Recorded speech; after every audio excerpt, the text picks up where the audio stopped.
Hi everyone, I am here at the Bible study. I hope you guys are having a good night. So I'm sorry we didn't do any videos yesterday. I wanted to talk to you guys about that. I've been seeing that I've been getting 0 views on mostly everything. Every now and then I see maybe once a day, maybe somebody might watch one video and it keeps saying 0 views on everything else. So I decided, now if you guys want me to, just let me know and I can change it. But I decided not to do the Bible readings anymore because they haven't been getting any views, and just do the Bible studies and the stories and things. But if you guys want me to do the Bible readings again, just let me know and I can do those again too. That's no problem at all. I mean, I would love that, but I don't want to, keep making them all the time if you guys don't want to watch them, when I can just do the Bible study with you guys, because it seems to get more views when it does get views than the Bible reading does. But I enjoy making these, so just let me know if you want me to start doing them again. I mean, if you guys don't enjoy them, I can just do the Bible study. So tomorrow is Sherm and I's 20th wedding anniversary. I got some pictures to show you guys just of our wedding and through the year. This is when people in the hallway. This is when we were dating.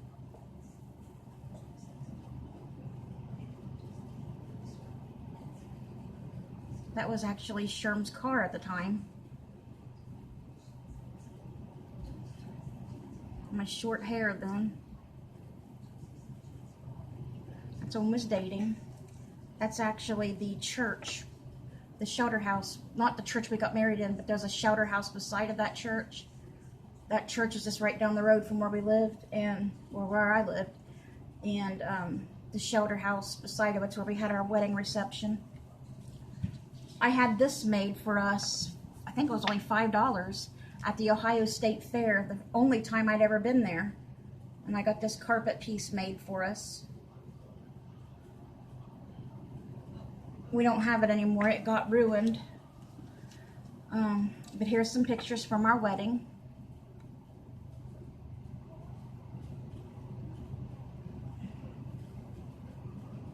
Sherm has lipstick on where we kissed.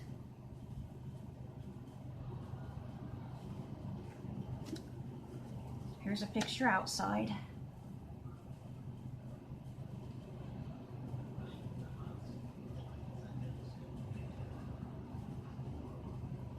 Sorry, my hands are shaky. My aunt made my bouquet, and I gave it to my maid of honor. This is Sherm and his best man. This is his stepdad.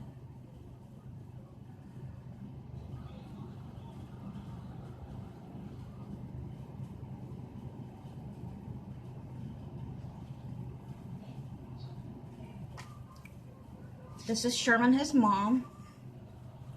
You know, his mom passed away a couple years ago.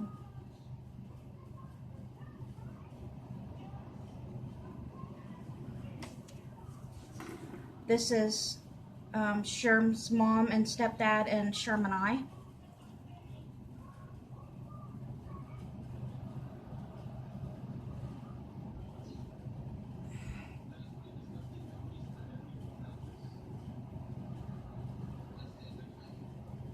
Jesus in there. Right there where we're all standing is where we stood in front of everyone to get married. Okay, so there's some pictures. I just wanted to share them with you guys. We can't, really do anything because we don't have a car, but we're just going to be, sitting here like any other day. But to me, that's just fine because we are still together, and that makes me very happy. At least we are together still. Not like because we haven't got divorced, but because, we're still together. We're both still alive. We're together.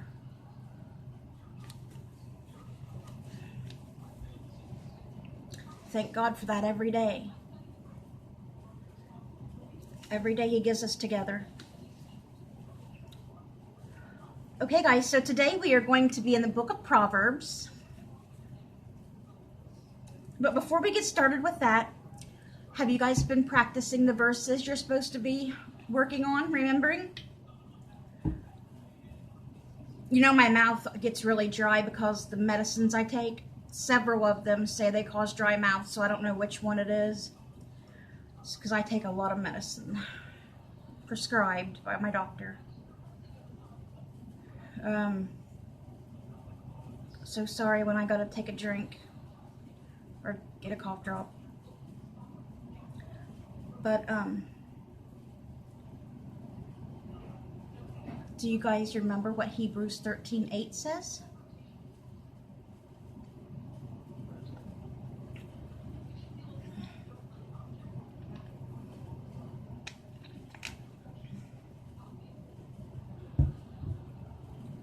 Hebrews 13:8. Jesus Christ is the same yesterday, today, and forever. Remember, I told you guys that may be the most important one to remember out of all these three. How about Philippians 4:13? I can do all things through him who gives me strength. You can do all things through Christ who gives you strength. Always remember that. Never forget that. You are never alone. God is always with you. So you got his power with you too, not just your own. Remember that. You're not alone. You are strong. You are a strong person. Your father and brother are with you. You're not alone. You can do anything through them. I got a new lip gloss today. I got it in my purse, and I got a new eyeshadow. It's what's it called? Naked by Naked Cosmetics. I've always wanted to try their stuff, and I got one today. Just one eyeshadow thing. I think this one's called Mother Nature. It's like a brown glitter, and the lip gloss is like Bell and Argent or something like that. It's like a coral with glitter in it. It don't have much color unless you apply a lot. And this is my new fingernail polish. Do you guys like it? It's supposed to be like a light pale purple. I particularly am not fond of it. It looks a little dreary to me. Sherm likes it, but I'm not really sure what it's called. I got it online. I didn't pick it out. I get an Ipsy bag every month. That's one of those subscriptions. For $12, you get like 5 items. This month you got 6 because it was their 100th anniversary. You get like a little bag, and you know, the sample size is mostly for those. And this was like a deluxe sample, I believe, and it's a nice size. It's Miss Shoe or something like that. But this is what it looks like. This was just a deluxe sample size. Look how big that is. The eyeshadow, the Naked Cosmetics eyeshadow, was a full size. And I think it said the price for that was $15. And I only paid $12 for the whole thing. And I got this, that lip gloss, a little teeny thing of lip treatment for nighttime. It's so cute. I'm so excited to try it. And an eyeshadow brush, and a lavender lotion that's supposed to be calming. It really didn't have a smell, and the smell it did have wasn't very good. So I'm not really sure about that. But was that everything? Was that 6 things? The nail polish, the brush, the lip gloss, the lip treatment. What else? The eyeshadow.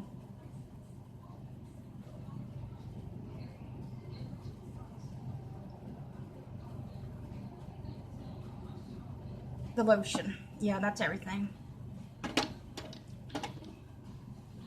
So if you guys want to subscribe to that, if you got $12 a month extra, just go to Ipsy.com and you can get it. They'll let you pick out one of your items out of a few different ones each month. Or you can get bigger boxes too. The next one up is $25, and then the ultimate one's like $50. But I'm just getting the cheapest one, the $12 one.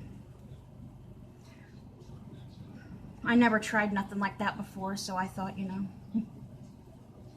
It's supposed to be all name brand stuff, and it tells you prices of what it is on the card when they send it to you usually and stuff.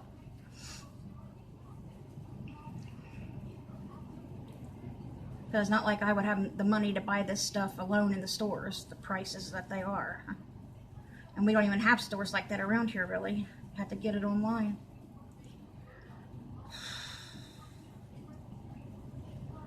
All right. So we are reading Proverbs. Proverbs chapter 17, verse 22. So I'll read all of Proverbs, chapter 17, of course. It's not that long at all.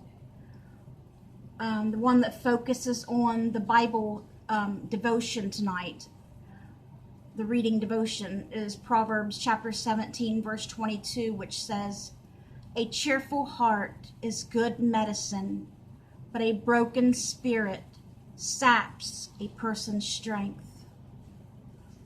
That is so true. Has your heart ever been broken so bad? You just felt like there was nothing inside of you. You felt like your heart was literally ripped out of your body. Trust me, I have been there. And it gets crazy. I've been there and it is horrible.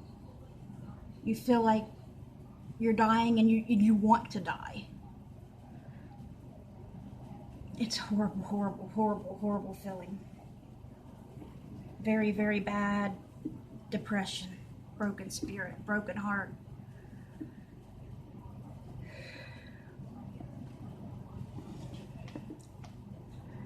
Okay, so let's read Proverbs 17. "Better a dry crust with peace and quiet than a house full of feasting with strife." Amen. "A wise servant will rule over a disgraceful son," and will share the inheritance as one of the brothers.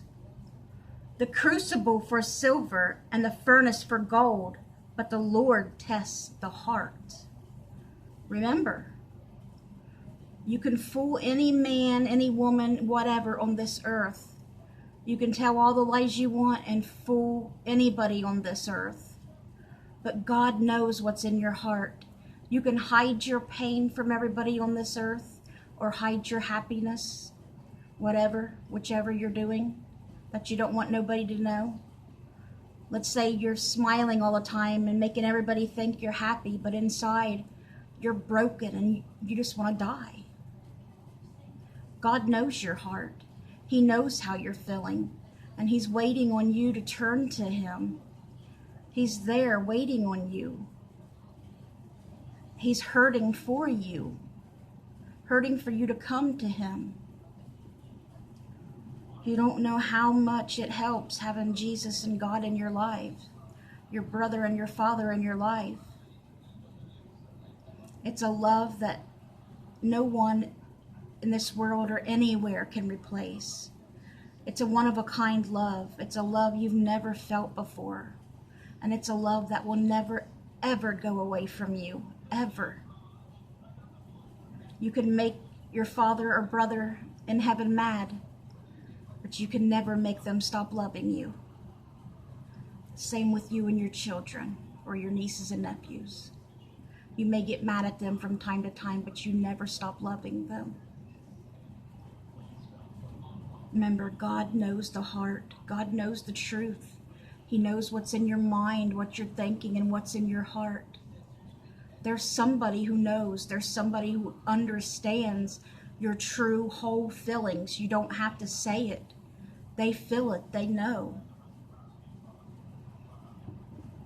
Talk to them about it. You don't know how much it'll help. "A wicked man listens to evil lips. A liar pays attention to a malicious tongue. He who mocks the poor shows contempt for their maker. Whoever gloats over disaster will not go unpunished. Ain't that horrible?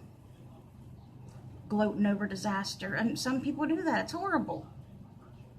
Children's children are a crown to the aged, and parents are the pride of their children. How young children love their parents so much. You see them following around their mom or dad like the little ducklings following her around the Arrogant lips are unsuited to a fool. How much worse lying lips to a ruler.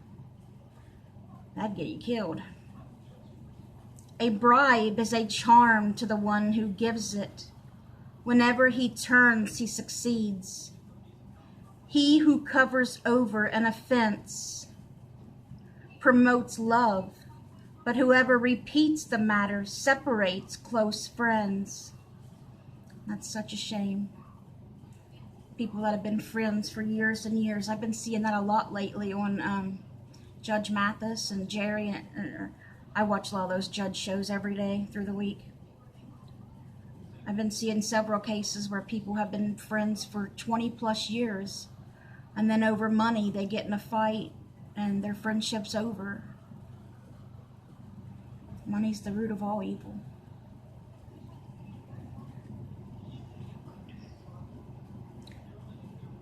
A rebuke impresses a man of discernment more than 100 lashes a fool.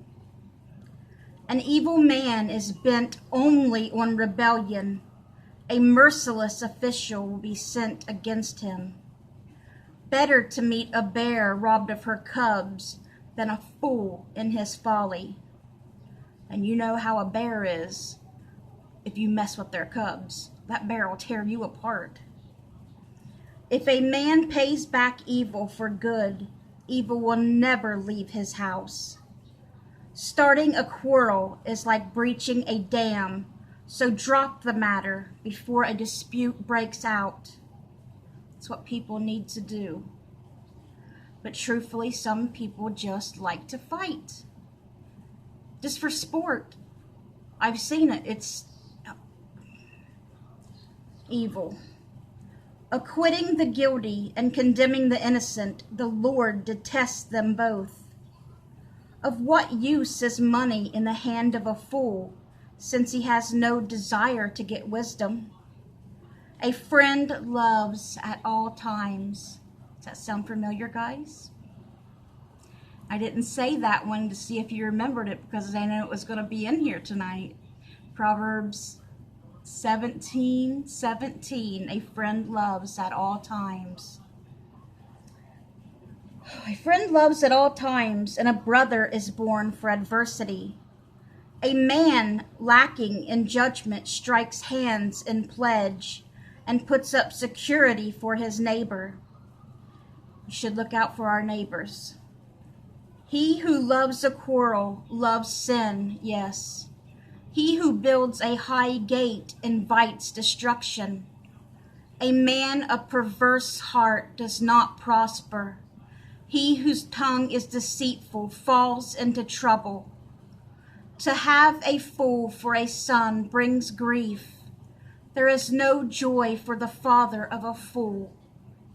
A cheerful heart is good medicine, but a crushed spirit dries up the bones. Literally. If you've ever been that heartbroken, your spirit that crushed, trust me, I have been there. It is horrible. Horrible. I didn't think I was going to make it through it. I mean, I was starting to have hallucinations and all kinds of things. It was bad. A wicked man accepts a bribe in secret to pervert the course of justice. A discerning man keeps wisdom in view, but a fool's eyes wander to the ends of the earth. A foolish son brings grief to his father and bitterness to the one who bore him, his mother. It is not good to punish an innocent man or to flog officials for their integrity. A man of knowledge uses words with restraint, and a man of understanding is even-tempered. Even a fool is thought wise if he keeps silent, and discerning if he holds his tongue. Best to be quiet and not say anything if you're not sure. Just because you don't want to say the wrong thing. So that was chapter 17, guys, of Proverbs. Now let's see who this is by. I think I remember this last name. Let's see, Jeanette Hanscom. I'm pretty sure she's wrote some before. Out of a book. Okay, let's read this. What is going on with this thing? What is going on with this thing? No matter what I tried, I couldn't get the self-checkout scanner off Spanish mode. I hate those stupid checkout things. The workers at Walmart are so mad, some of them. They'll talk to you and tell you they're trying to push them out of the way. They said they're wanting to replace all the checkout workers with those, what do they call them? Self-checkout scanners. So they're all going to lose their jobs. And they said they want to work, they want to do it. And she said they don't like those stupid self-checkout machines. And a lot of other people, all they do is complain about them too. I know I do, because I don't like them either. They're always messing up. Put the item in the bag. You didn't put the item in the bag. It's taking a lot of people's jobs away. It's not right. Sorry. My son Nathan, who was 9 at the time, tried unsuccessfully to wipe the smirk off his face. I looked around for an assistant, but finally had to give up and scan my items in Spanish. My frustration mingled with laughter. What must I look like? Nathan laughed out loud as I finally inserted my money and took my change. Wait! Nathan, did you hit the Spanish button? He grinned. Yes. Sneaky little boy. Why? You needed to laugh, he said. 9-year-old mischievous little boy. You know how they are. Oh my gosh. I knew that she might learn Spanish today. I knew that some parents would reprimand such an embarrassing trick, but I gave my son a hug, laughed some more, thanked him, and thanked Jesus that Nathan had inherited my quirky sense of humor. Oh, God bless her. My day had been stressful, but Nathan knew that laughter was the quickest way to improve my mood.